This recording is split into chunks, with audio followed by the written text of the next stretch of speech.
The scrap metal recycling industry has always run on hustle, trust, and sharp instincts. This is the podcast for traders and operators who want to get sharper without losing their scrappy edge. I'm Stu Kagan, bringing you insights and stories from the people shaping the future of our industry. This is Born Scrappy.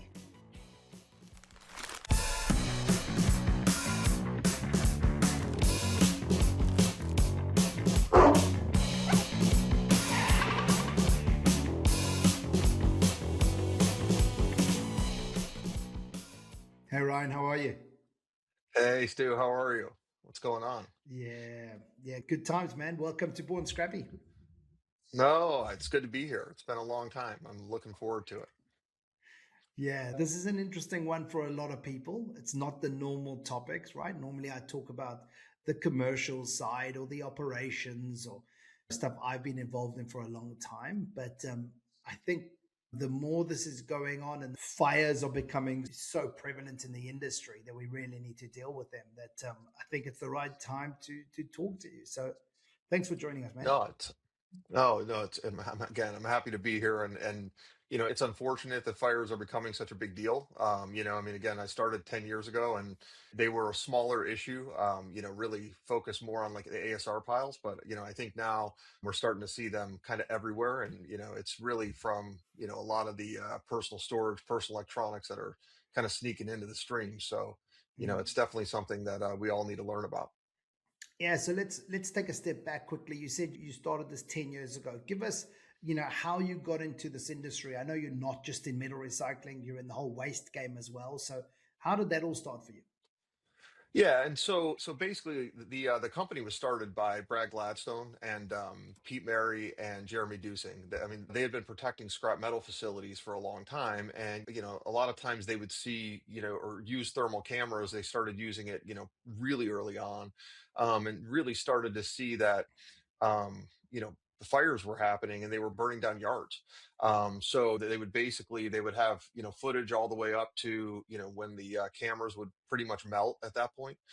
So really the idea came from that, and I was fortunate enough. Brad called me up in 2015 and said, "Hey, you interested in coming up and taking a look at what we're doing?" And of course, when I came up and I saw, we had a BSU and a big Fire Rover box. It was, looks very similar to what it looks like today, and got really excited about it. And, kind of the rest is history. It's been a good 10, 11 years at this point. We finished our 10-year anniversary, last year.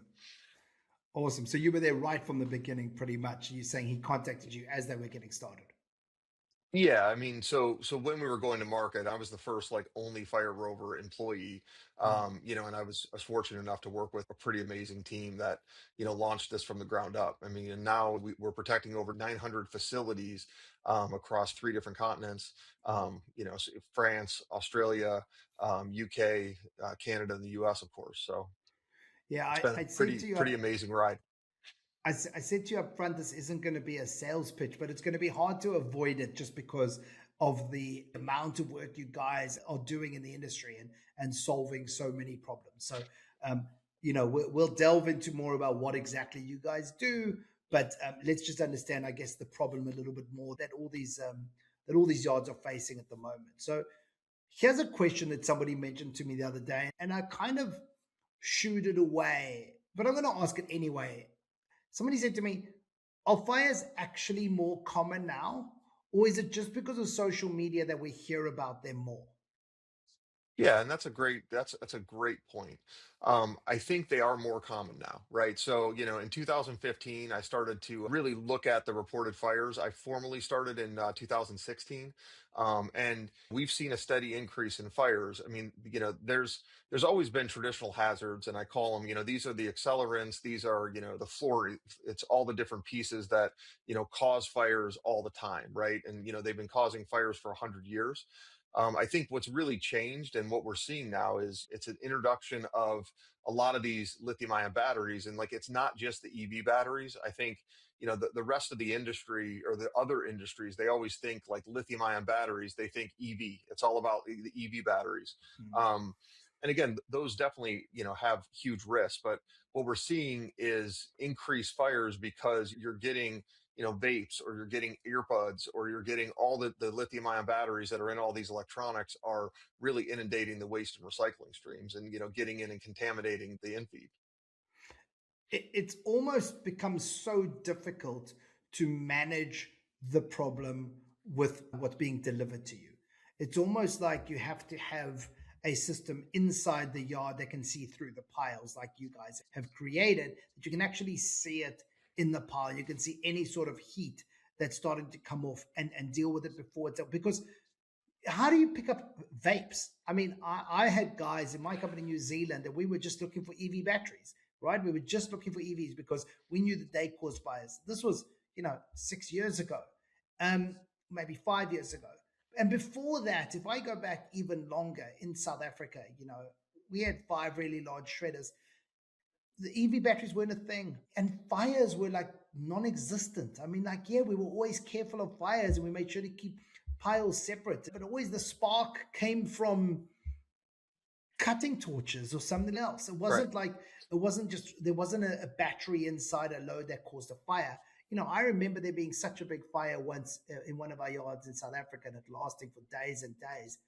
That was a complete anomaly. We were like, we didn't know what to do with the situation. Now, every yard knows that they have this problem and they have to deal with it. Doesn't matter how big you are. So I don't agree with, and that's why I said I was going to ask it anyway. I don't agree what the guy said when he was like, I think it's just because social media, we hear about them more.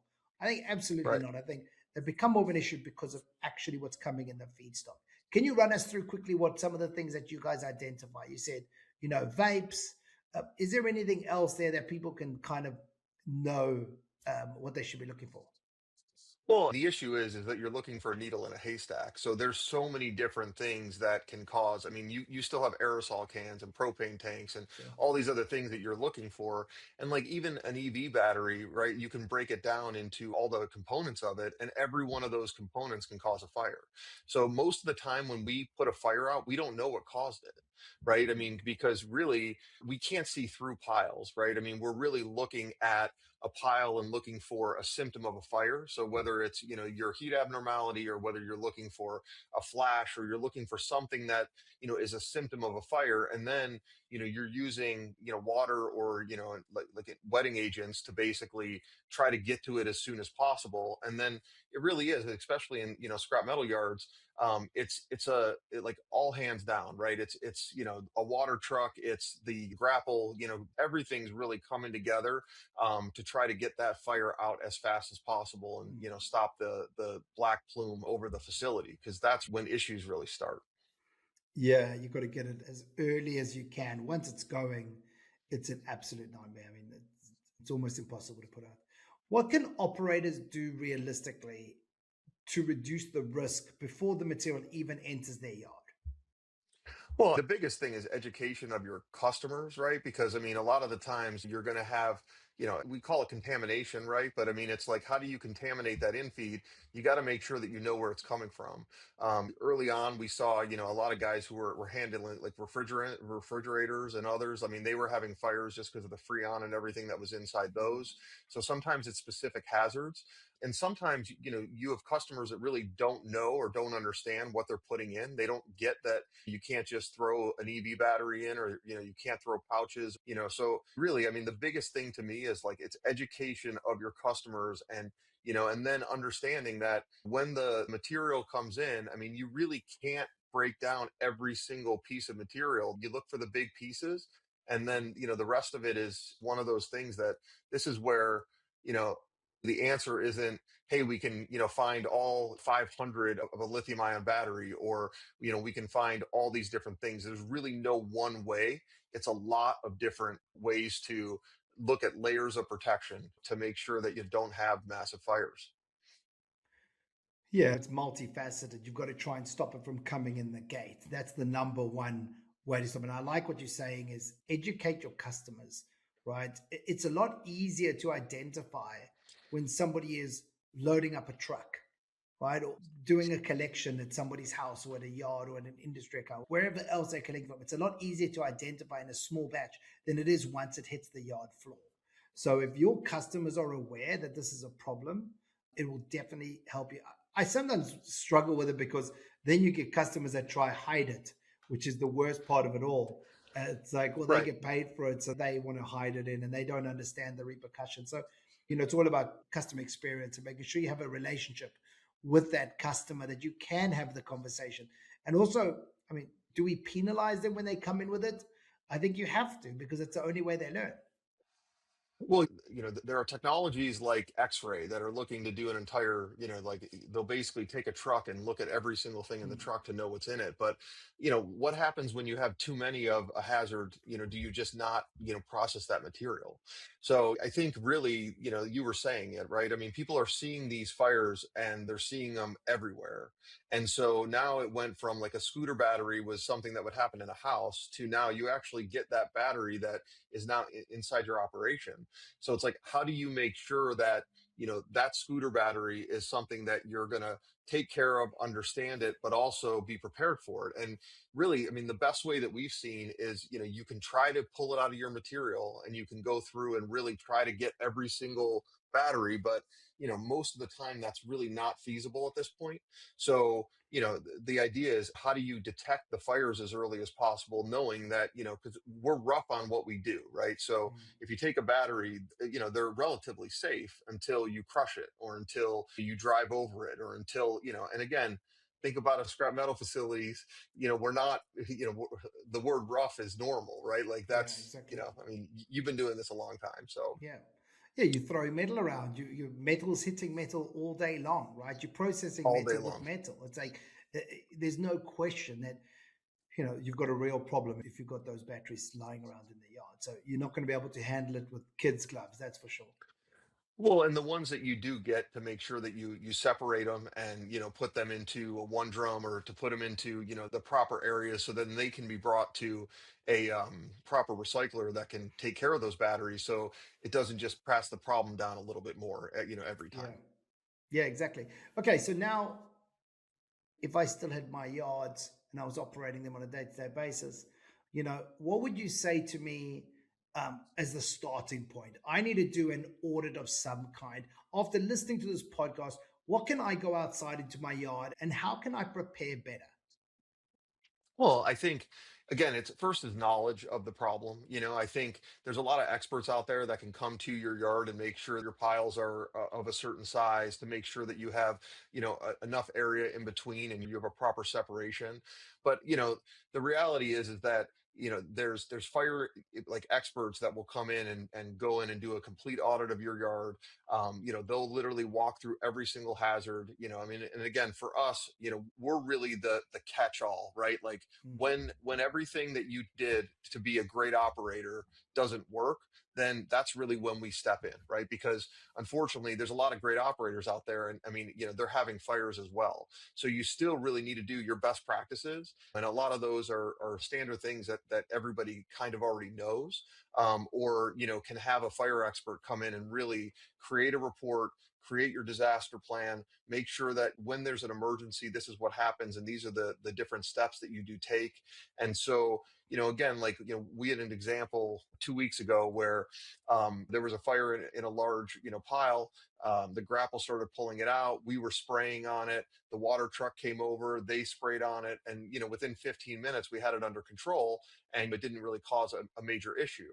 So that's really what we're always trying to do: is how do you get it as early as possible to understand how fast you can get it out. So, I mean, let's think about some practical tips then. I mean, not everybody has run really big yards. Not everybody has had access to a consultant that has come in there and try to teach them. So, if I was to speak to those sort of guys, I would be saying pile management, making sure Correct. not to keep one major pile in the middle of your yard. Separate those piles, even if it's the same commodity. And you think, well, why would I be separating my cut grade steel or my light gauge, whatever? Keep it smaller piles. If you have a fire in a pile, it's a lot easier to manage if it's a small pile, right? 100%. So, I mean, Yeah, there's and making sure that you have enough water, if you can, right? And if you don't Yeah. have enough water, I mean, because ideally you're going to have as much water as you possibly can have. You're going to have early detection, right? But to your point, a lot of smaller yards, don't have that ability. So it goes back to they have to know where their material's coming from. Know if there's a commodity or know if there's hazards inside of it, and then really when you like minimize that risk as much as you possibly can by separating and making sure that you really have control of your infeed.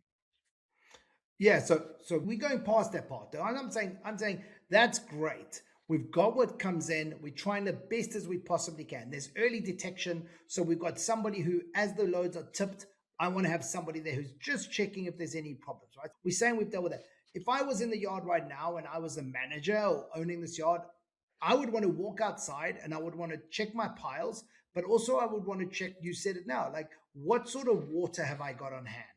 Like, how much water am I actually storing at any time? We used to always keep these big oil containers, those plastic oil containers, filled up with water in the area and always within reach of one of the material handlers so that at any time they were able to pick that up and crush it over it. So that's an immediate response. It doesn't solve the problem.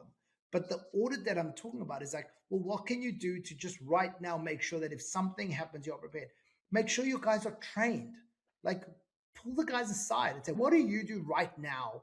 What is the current plan if there's a fire in that pile over there? And if the guys are like, not quite sure, or if two people give you a totally different answer, we need to Yeah. do some training here because it's too late once that fire is going.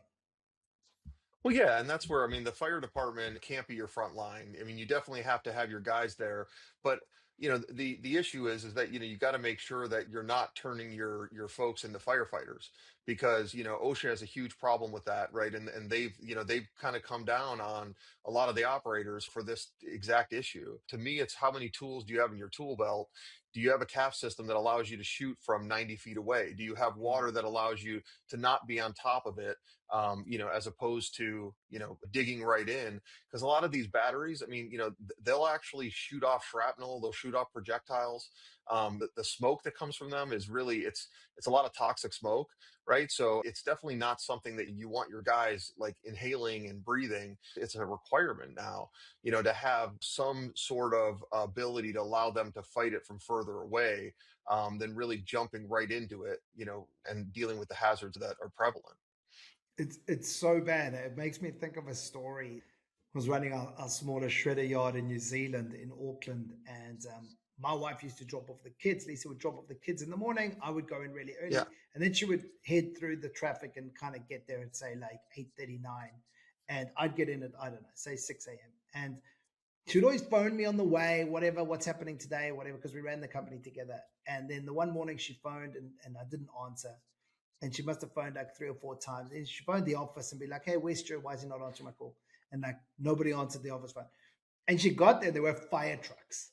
And she went into the yard and I was literally like on the front, breathing in that smoke you're speaking of, because I'm like, if this takes off, we've got Yeah. a real problem. Like I have to deal with it where it is right now. And now I'm not telling anybody to do that. I think we all learned after that not to do that. But even though my team was probably prepared, we could have been better prepared. Like I remember running around for people trying to find me a hose. Like why wasn't it in the place it was meant to be? Right? How come everybody Absolutely. Yeah. didn't know there's a fire, there's smoke, immediately go and grab that hose immediately. And that's where we had every morning toolbox talks, a 15-minute safety talk. And it started becoming like, okay, does every single person on the team, is everybody aware of exactly what to do? And for me, if I'm a business owner right now listening to this, I'm going into my yard afterwards and I'm asking questions, not in a group.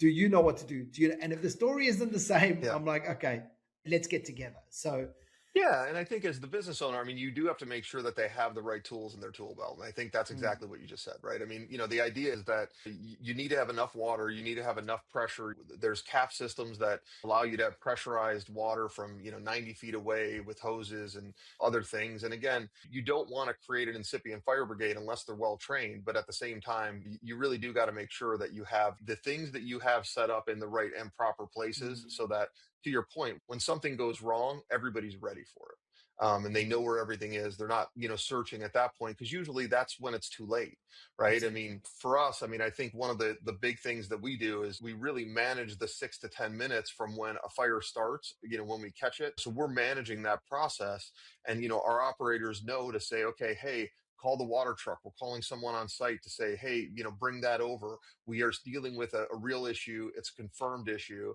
And it allows us, and then we also have our tool and our tool belt to spray as well, right? So like all those things can protect your operation, but it really is still the grapple. It's still digging out the material. It's all the other things that you need to do to make sure that you don't have the big loss, right? The major loss, Mm. which is what we're trying to avoid. I just you keep saying a CAF system. Sorry, I'm going to ask you to. What It's is a a CAF system? compressed air foam system. It allows you to have a compressed unit where you can have a certain amount of gallons. And early on, it allows you to basically, and it also allows the fire department when they come on scene to have, it's basically two turns, and this thing is spraying. So it's nitrogen powered. So you have it and it's ready to go. You would use that if you have water or if you don't have water pressure. So just to clarify, I mean, I want to understand if I was in the yard, like, what is the one thing that I should definitely have? I'm guessing a CAF system isn't something everybody can go out and get. Um, I mean, they're relatively affordable because it's more of a do-it-yourself. Basically they come on wheels or they're on forklifts, or forklift pockets, and you just pick it up, bring it over, and you can start fighting with it right away. They come from small to 200 gallons, so you can basically build a fire truck on the back of a pickup. that's really good because I hadn't heard of that before. I don't know. Maybe I've been out of the yards for a while, but I think that's a great little tip for everybody. That if that is affordable, if it's something that they can look at, it's worth engaging with the local guys and seeing if it's worth having there. What do you do if you do have the fire? Like in your experience, what's the next step? So 24 hours after a fire, you've dealt with it. It was a bit of a serious fire. Your neighbors are all complaining, struggling to breathe a little bit. What do you do next?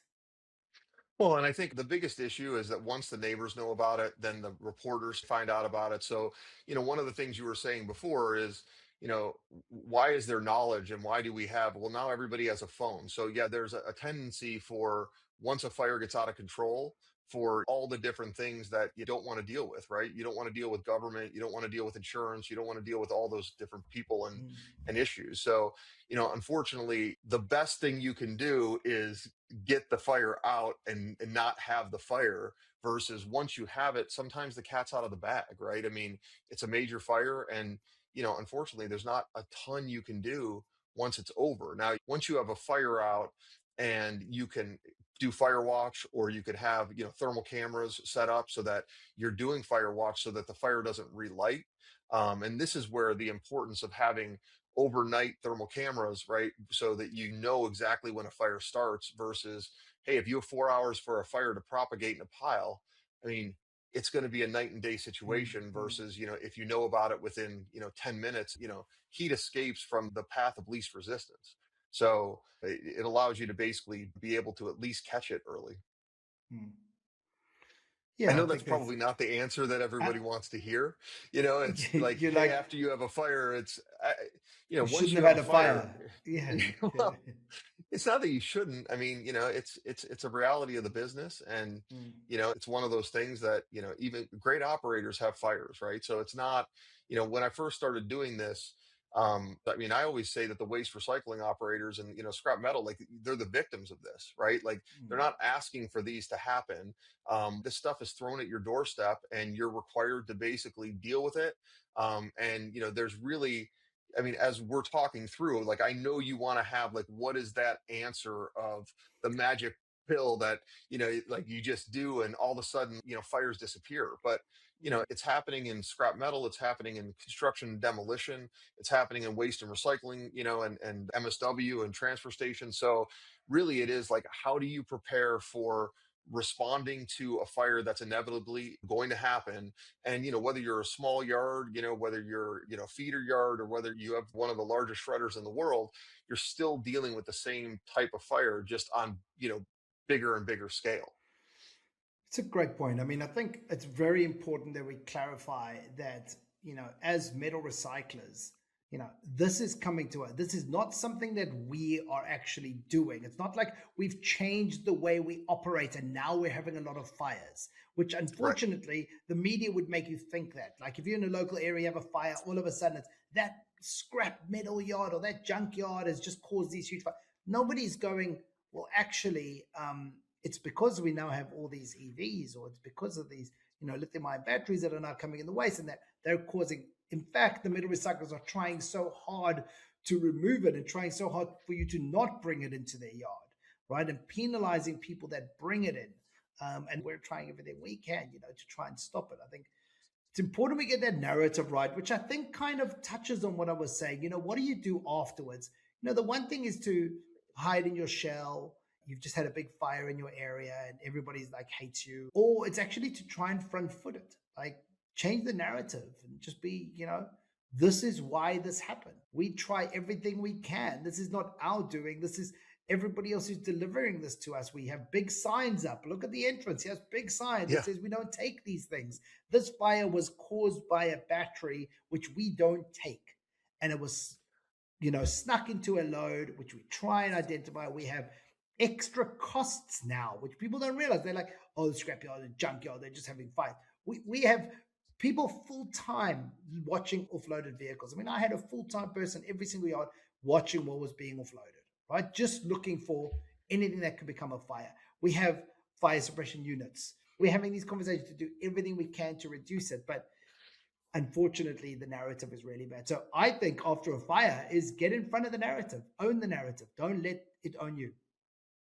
Well, I mean, it's a great point, right? I mean, I really do think that the industry should be pushing this narrative, right? Which is, we're basically processing. I mean, scrap metal, you process more material and keep it out of a landfill. So like it's pound for pound. I mean, it's a significant number of pounds that do not go into a waste stream or do not go into a landfill and actually get recycled. It's scrap metal and, construction and demolition, right? That's the major, type of material that's actually being recycled.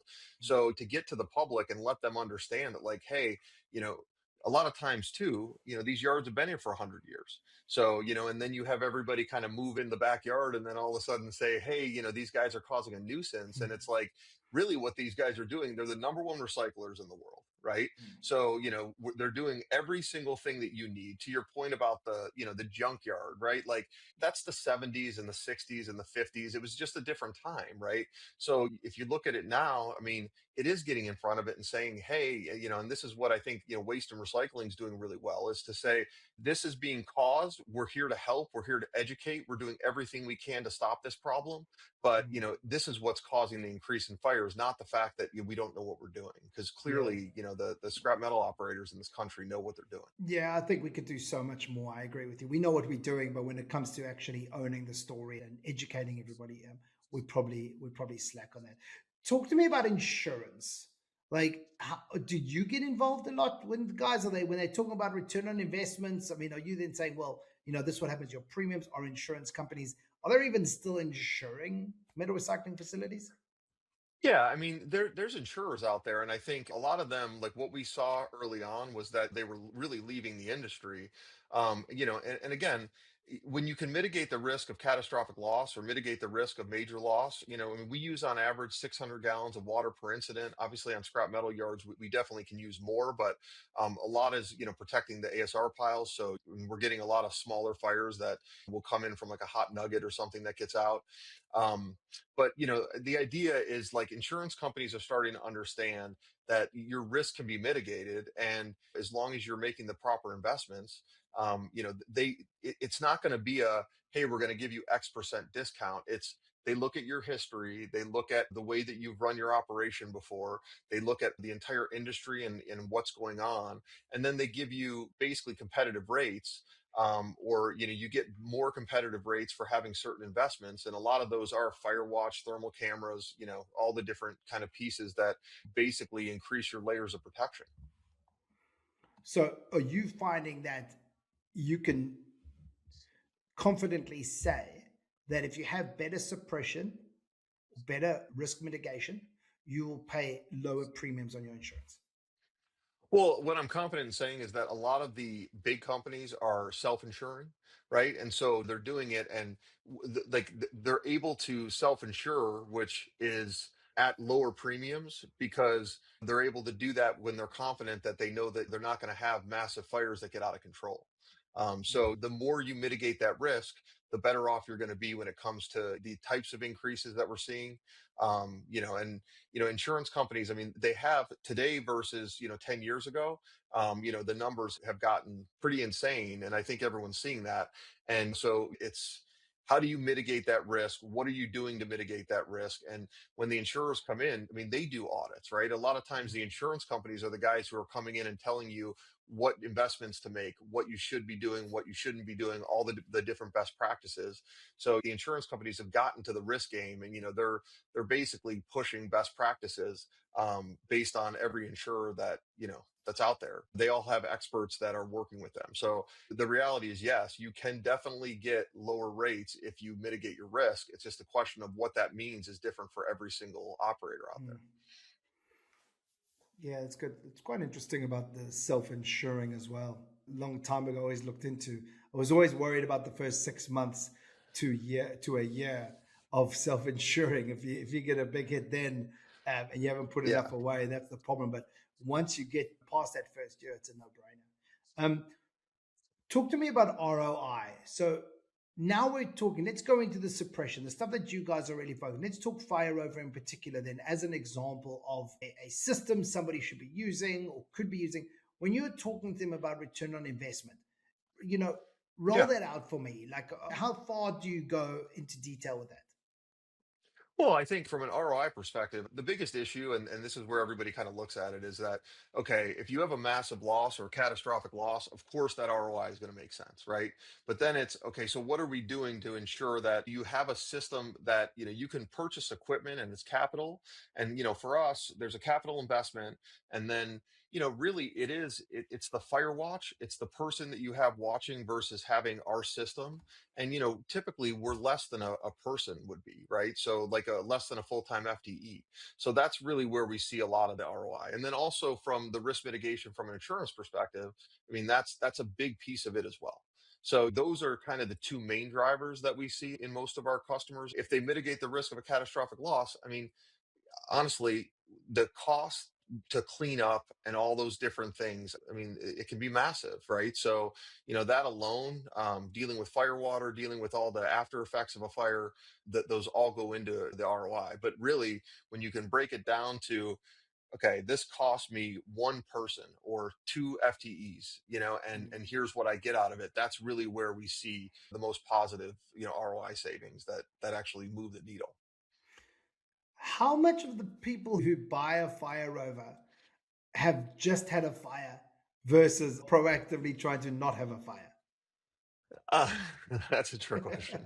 Um, well, I think it is over the years, right? We're looking at it. Of course, if you've been burned by a fire, no pun intended, right? I mean, you're going to be more apt to not want to go through that pain again. And that's where, I think it goes back to your other question, which is like, what do you do right after a fire? It's not what you do Invest in right a Fire after. Rover. Right. Okay, but I mean, it's making sure that you're doing everything you can not to have the incident in the first place, because once it happens, again, we're talking about education. You talk about all these other things that you can do, but once the hound's been released, right? That's where sometimes it's too little, too late, unfortunately. Hmm. Yeah, but I can imagine, let's no pun intended, the burning platform is so much greater when you've just gone through that pain. I can just imagine it's like the amount of phone calls that you guys would get, for people like, I absolutely need one now. I hesitated for too long. I've just spent 3 weeks cleaning up my facility after a huge fire. How can we get um, two fire rovers from you? Well, yeah, and I think there's a misconception with the expense of how much we charge, right? And Mm, how much our capital is, but the reality is we can do thermal only for relatively inexpensive, right?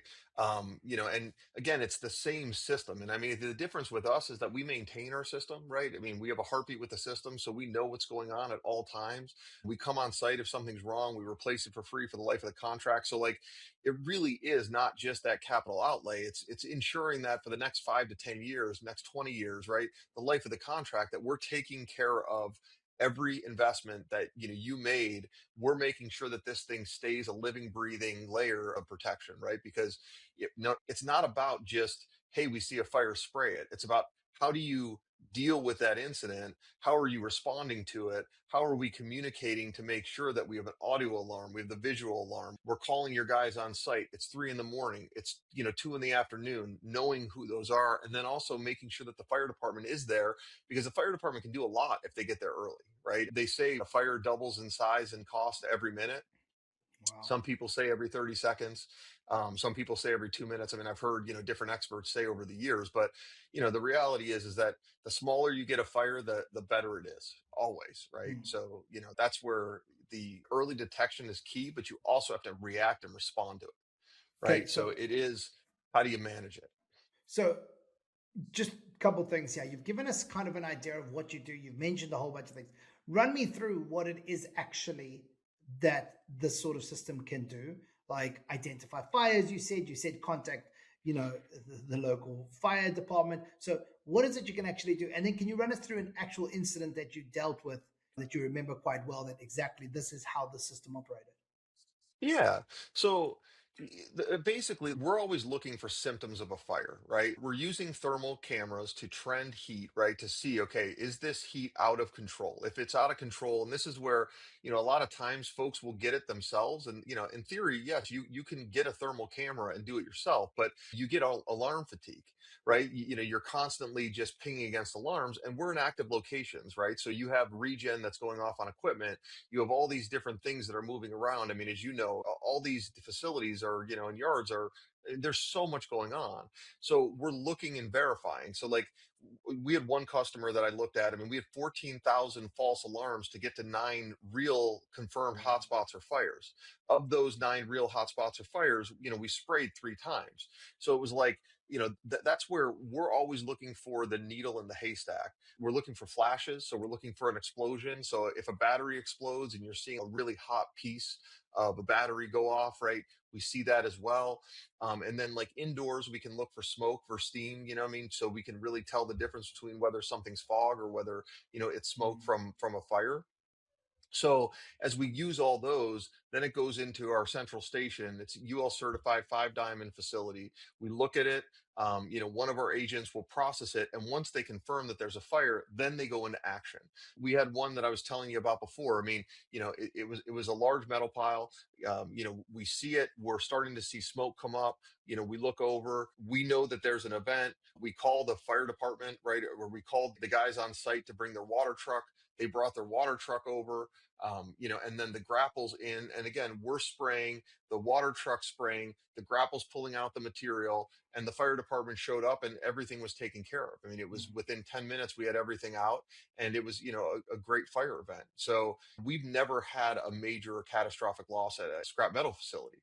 And I'm not saying that we never will, but it's one of those that it's all about the layers of protection and making sure that every single piece is working, because a lot of the fire experts will say it's like Swiss cheese. So every layer that you have of protection, it stops you from having that one Mm. hole that everything can kind of fall through. Yeah, it's pretty much how safety works in general. That Swiss cheese effect. 100%. Where are there resources that people can tap into? So if somebody's trying to understand more, what they can do better, like other than this podcast, if I was leaving, I'm like, okay, well, where are the resources? Does REMA have? Do you guys have on your website? Where can you send people to? Well, yeah, I mean, like REMA does a really good job of doing scrap metal training. So, I mean, I would definitely tap into your associations, right? I mean, I think that's a huge thing. And your insurance guys sometimes will be able to come on and help. And then it really is reaching out to your local fire guys who really understand this and that expertise. And it's also talking to other operators. And I think that's really the critical part of the associations, is what is everybody doing to ensure, because everyone's dealing with the same problem. right? I mean, these problems aren't new. I mean, they might be different on how you're processing or what type of material you're bringing in, but really everybody's dealing with the same thing. So, I mean, this is one of those ones that takes a village, and then on top of that, it's like, how do you, like you said, like, because we're seeing fires increase. We've seen in the last, I looked at 16 versus 20 and then 21 versus 25, fires are up 26%. And like I've attributed that to the vape effect, which again, the vape effect is just there's nowhere to take these and there's nowhere to process them.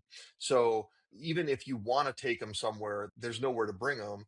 But like if your car's in an accident and you vapes, I mean, how many vapes are inside that car? And then inside tires, right? There's lithium Mm, ion batteries now inside the tires, right? Like, a lot of the counters. So, that's something that we're it's seeing. crazy. These hazards are literally showing up everywhere and they're not stopping. So, and again, I'm not trying to say that to try to scare everybody, but if you look at the numbers, it's a hockey stick on how Mm. many lithium ion batteries we're going to have in the waste and recycling streams. And they're inevitably going to get into every load, right? I mean, somehow, some way, like you said, some guy might be trying to hide it, but most of these guys, they're not doing it deliberately. It's just part of the material Mm. they're pulling together. Yeah, no doubt. And I think when you start looking at numbers in 2030 and what we're estimating the fire numbers to be like, if something doesn't drastically change, I think it's going to be absolutely ridiculous what's going to happen in this industry. And at Well, and no that's what, fault of our yeah. own. No, and it's not, it literally, again, and I think that's the biggest key, right? It's no fault of your own. The operators are doing their job, every day, and you're just dealing with hazards that, again, it is EVs because we didn't see a lot of EV batteries causing fires, right? But like you're starting to see more and more of those as you're getting a lot, these end of life. And, now that EVs aren't as prevalent in the US, right? Like, where, you're starting to see those trends. So, I mean, I would expect to see more and more of them. And that's what I was saying from the hockey stick perspective. It's the number of EVs is supposed to be, going up crazy. And then all these older EVs accidents, I mean, you're seeing them every day. It's quite So, interesting because metal recyclers don't like to share their information of their yard and their IP, their downstream, and how they've struck. But when it comes to dealing with fire hazards, this should be crowdsourced. Like we should all be together through the association. Like anybody that comes up with a way that works, share it with others because it's only going to be great for the industry. That's not making you more money. That's not making you a better competitor against your neighbor. This is just kind of saving the whole industry. If you can stop a fire in your yard and you can help your neighbor stop a fire, that's going to be better for both of you. You can fight as much as you want and compete on the front scale and bringing in all the peddler trade and whatever you want to do. But when it can stop fires, like teach the guys in your area if you're onto something. And if something works, you should be definitely sharing that. no, 100%. And I do think you're seeing a lot of folks sharing on social media, right? Mm, Or, on LinkedIn. And you do have a lot of guys who are coming out in the doom and gloom and saying, here's this, here's an issue, here's an issue. I do everything I can not to bring out any specific operator or any mm, operations that they're having. I did see like this year, I mean, we saw a trend for scrap metal in September, October that, I don't know if it's a weather issue or, why we see it like every year, September, October, we start to see more fires. So maybe it's a material issue. it's interesting. Um, so, but again, then we also see that, they go down during winter months. And then, a lot of times we're seeing them come back. And like we used to see really big summertime effects. And now we're really seeing more of a leveling out because I think weather's always caused an issue, right? I mean, whether it's hot or dry and, all those different pieces. But like when you're looking at, the batteries are really raising a level and making it so that it's really starting to become a more Mm. consistent trend. Ryan, this was awesome, man. I'm so glad we got to do this because I Yeah. just think there is so much value to be talking to you about this and having people get together and trying to do better for our industry. But before we run, I've got to ask you our final few questions to get to know you a little What's bit that? better. All So, right. favorite TV series or movie? My favorite TV series of all time is Curb Your Enthusiasm. I like Larry David crack like he cracks me up. I watch it. I mean, I think I'm on 15 times I've watched every episode. That's awesome. Favorite place to visit? You know, really, my favorite place to visit is Florida, right? Like, I love Miami. I mean, I think it's just a fun place to get down to. And I mean, I've been going since I was a little kid, so I definitely love it down there. I mean, especially when we're in the negative, 20 degrees in Columbus, Ohio this year. You know what I mean? It definitely is needed. So Yeah, I love it down defrost. there. You go down there to defrost. I love it. 100%. What's your favorite book, Ryan? My favorite book, and this is like you're gonna make fun of me, but I have a book called Supply Chain 101. And it is the most basic book that it allows me to sit back, read it again, and just understand. My background was in, supply chain in the beginning. So like sometimes you just need to go back to full basics, right? Yeah, And yeah, like, yeah. it really drives me into like A, B, C, D, it gets me kind of tied back to my roots. Supply Chain for Dummies. Is that the one you said? It's pretty much, right? Like, I mean, I don't even know Uh, if they make the book anymore, but I got it from business school, 30 years that's ago. awesome. And, I still read it all the time. I love it. It's Last more of a thing. pamphlet. No, I'm just kidding. Last thing. What's your favorite quote? My favorite quote is celebrate your wins, right? I know it's simple, but it's one of those, especially when you're building businesses and you're out there, doing jobs and getting out and getting work every day. I think at the end of the day, like, a lot of times we forget that these are amazing things that we're doing. And I think, scrap metal is filled with so many entrepreneurs, all these guys just like yourself, right? I mean, you clearly every day, you and Lisa are able to do that. And you seem to celebrate your wins. I think you take it pretty serious. So that's usually what I try to do is Mm. enjoy the blessings that come with life. I'm not good enough. I wish I was better, but we do try as much as possible. The problem is, we had an incredible month last month, but then the 1st of February starts. You're like, okay, now it's in February, right? It So, starts over again exactly. every month. It Yeah, starts over from zero. exactly. Ryan, this was awesome, man. Thanks for coming and sharing your knowledge with everybody. No, thank you for having me. I appreciate it, Stuart. See you soon. Cheers. See you soon. Bye.